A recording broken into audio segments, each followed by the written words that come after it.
All right, this is Gifted Hands, Chapter 11. If you have not finished the other ed puzzles for the other chapters, please go back and do those now. Make sure that you are writing in your journal. That will be a grade soon. Hint, hint, as to how many summaries you have in there. Make sure your summaries are not from Google. Make sure they're your own words. They can be in paragraph form or as a bulleted list. I just want to see that you're obeying instructions and trying to do what you're supposed to do. Even if your summaries aren't perfect, the fact that you're trying will get you more points than if you're not doing any of it. So, Gifted Hands, Chapter 11, Miranda Francisco. This is on page 73, so follow along as we read. When Candy graduated from Yale and Ben was between his second and third years of medical school, one of the happiest and most exciting days of Ben's life arrived. The day he and Candy were married. For the first years of marriage, Ben and Candy lived in a small apartment in Ann Arbor, Michigan, while Ben finished his work at the University of Michigan. Ben decided he wanted to specialize in neurosurgery. He applied for an internship and residency at Johns Hopkins Medical Institutions, perhaps the best and most famous training hospital in the world. Once he was accepted, the young couple moved to Baltimore, Maryland. On his first day at Johns Hopkins, Ben walked toward the nurse's station wearing green scrubs. A nurse looked up at him and asked, "Who did you come to pick up?" She thought he was an orderly. "I'm not here to pick up anyone," Ben smiled. "I'm the new intern." The nurse stammered an apology. "That's okay," Ben said. "I'm new. Why should you know who I am?" Ben did his residency at Johns Hopkins from 1978 until 1982. Before that time, Ben encountered other people who were surprised to see an African American doctor on the staff at a famous hospital. Once in a while, a patient would tell Ben's supervisor, Dr. Long, they didn't want to be treated by a black physician. Each time, Dr. Long told them, "You're free to leave whenever you wish, but if you stay, Dr. Carson will be your doctor." No one ever walked out. For a time, Candy worked for an insurance company, then got a job at the hospital as an assistant to one of the chemistry professors. Ben put in such long hours as a resident, he was seldom home. So Candy used her time to go back to school. She earned a master's degree in business administration and landed a banking job. During his residency, Ben mastered the basics of neurosurgery. He also conducted research studies and impressed his teachers with both his surgical skills and his character. By the time he completed his training, the head of the department invited him to stay and serve on the faculty. But Ben and Candy had another adventure in mind. Ben had met an Australian neurosurgeon who kept telling him, "You should come to my country and be senior registrar," a job similar to being a chief resident in the United States, "at our teaching hospital in Perth." At first, Ben didn't take the offer seriously, but his Australian friend kept talking, and Ben kept listening. Finally, he and Candy sensed that God was leading them to Australia. They spent every bit of their savings for two one-way airline tickets, and took off for the other side of the world. The teaching hospital where Ben worked was a major center for neurosurgery for the entire continent. During his year in Australia, Ben gained more experience in performing various techniques than some surgeons received throughout a lifetime practicing in the United States. When his year in Australia was over, Ben and Candy, top of page 76, returned to the States. They brought with them their newborn son, Murray. Ben was welcomed back to a spot on the faculty at Johns Hopkins. A few months after that, Ben was asked to be the chief of pediatric neurosurgery. He was only 33 years old. Wow, that's a pretty big deal. Less than a year later, about the time the Carson's second son, BJ, short for Ben Jr., was born, Ben met a young president. No, I'm sorry. My goodness. Ben met a young patient named Miranda Francisco. Other doctors had given this 4-year-old girl and her parents no hope of recovery, but Ben decided to try a different approach to Miranda's problem. When Ben first met Miranda, she was having as many as 100 seizures each day. Ben noted that the seizures always began with trembling at the right corner of Miranda's mouth. Then the right side of her face would twitch. Then her right arm and right leg would begin to jerk until the whole right side of her body was moving. Finally, she would go limp. By the time Miranda arrived at the hospital, she had almost stopped eating out of fear that she might choke. She was also forgetting how to walk and talk, needed constant supervision, and required lots of medication.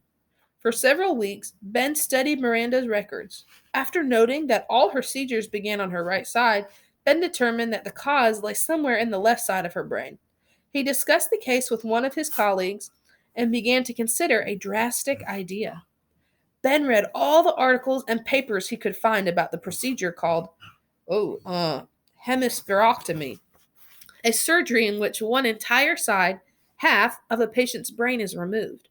The procedure had been attempted decades earlier with little or no success, but technology and surgical techniques had improved greatly since then. Maybe, Ben thought, just maybe the surgery could now be done successfully.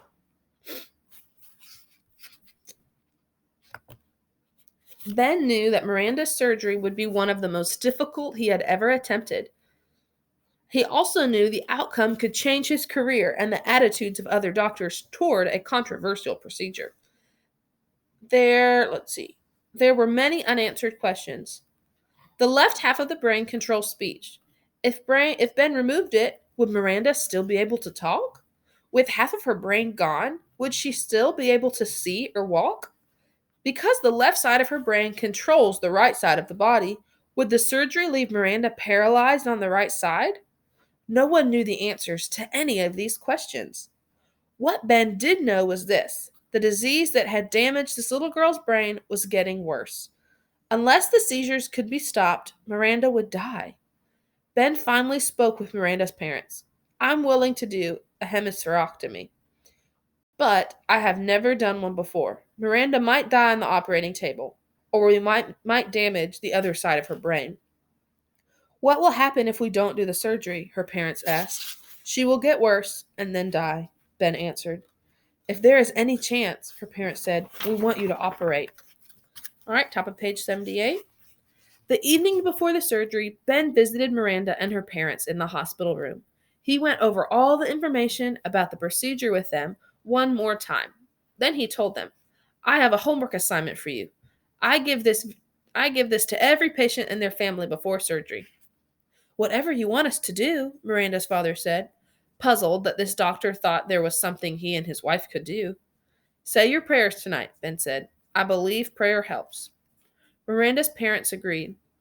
Ben promised that he too would pray, and that night, before Ben went to bed, he asked God to guide his hands and give life back to Miranda Francisco. The next day in the operating room, from the beginning, things did not go well. Miranda's brain had been so damaged by her seizures that whenever the doctors touched it, the tissue began to bleed.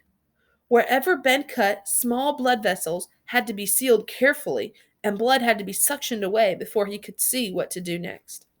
Ben's surgical team included another surgeon, Dr. Neville Nucky, I don't know if that's how you say it, as well as nurses, technicians, and anesthesiologists. The excessive bleeding kept them all busy. Slowly, meticulously, for more than 8 hours, Ben separated the left side of Miranda's brain from the right side. As he worked, Ben kept asking God to guide his hands. Almost 10 hours after she was taken into surgery, Miranda's skull was stitched back into place and the doctor stepped away from the table. They had successfully removed the left side of the little girl's brain. But no one knew what that might mean. Would Miranda's seizures stop? Would she be able to speak? Ben followed the gurney, carrying Miranda out of the operating room. Miranda's parents had heard them coming down the hall, running from the waiting room to see their daughter. Mrs. Francisco leaned over and kissed her little girl. Sorry, I lost my place. Miranda's eyes opened slightly, and in a small voice, she said, I love you, Mommy and Daddy. The question about whether Miranda would be able to speak had been answered. Then Miranda squirmed around a little on the gurney, moving her right arm and her right leg, proving that her right side was not paralyzed. News that Miranda had survived the surgery and that she had spoken moved quickly through the hospital. Best of all, the seizures did not return. Miranda's surgery was the first of numerous hemispherectomies Ben Carson would perform. Most of the children he treats are referred to Johns Hopkins by other, top of page 80, by other doctors who feel they don't have enough experience to treat the conditions. For that reason, Ben sees many patients with complicated problems who are extremely ill. He becomes an expert in surgical treatment for all sorts of seizures, whether they are caused by brain tumors, accidents, birth defects, or developmental problems. Many of these patients, like Miranda, come to Johns Hopkins as a last resort. Many have been cured by their Many have been cured of their seizures, recovered, and gone on to live normal lives. Two of Ben's most famous patients, born in Germany in February 1987, just 2 months after the birth of Ben and Candy's third son. I don't know how to say their third son's name. Royce? I don't know. Y'all look at it in your book and then tell me when I come back to school. Were twin brothers, and Patrick and Benjamin Binder. Their arrival at Johns Hopkins would change Ben's life every bit as much as he changed theirs. All right, that concludes chapter 11. Please make sure to go and write a quick summary, 3 or 4 sentences or 4 or 5 bullet points about the highlights from this chapter. So make sure you're doing that in the assignment in your classroom. Remember, there will be a grade soon. Hint, hint. Make sure all of yours are in your own words. Don't copy and paste from Google. Don't copy and paste from a friend. If you have matching exact word for word ones with a friend, you both get zeros. But if you work on it together and write it in your own words, that is fine with me. You're welcome to sit in class today and work on summaries together as long as it's not word for word. All right, I hope you'll have a fabulous day.